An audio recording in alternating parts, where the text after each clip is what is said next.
Dabar laikas apžvelgti dienraščio Lietuvos rytas šeštadienio temas. Vaikai augantys tos pačios lyties žmonių šeimose jau ir Lietuvos realybė. Lietuvos ryto korespondentė Dalia Gudavičiūtė susitiko su homoseksualais auginančiais vaikus. Jonas turi 2 tėčius, Petras 2 mamas.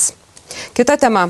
Apie tai, kaip Lietuva stebins Europą. Liepą prasidėsiančio Lietuvos pirmininkavimo ES tarybai atidarimo šventės scenarijus dar nenugludintas, bet jau aišku, kad bus stengiamasi nustebinti Europą. Dalis pirmininkavimo renginių numatyta ir valdovų rūmuose.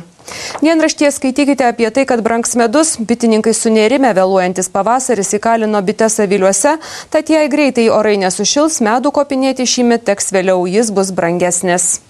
Priede gyvenimo būdas. Apie moterų pinkles Kinijoje papasakojo iš šios Azijos šalies grįžęs dainininkas Andrius Mamontovas.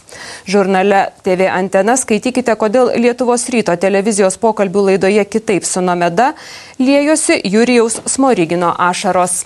Apie viską išsamiau skaitykite šeštadienį Lietuvos ryte. Netrukus orų prognozė, dėja sinoptikai gerų orų nežada.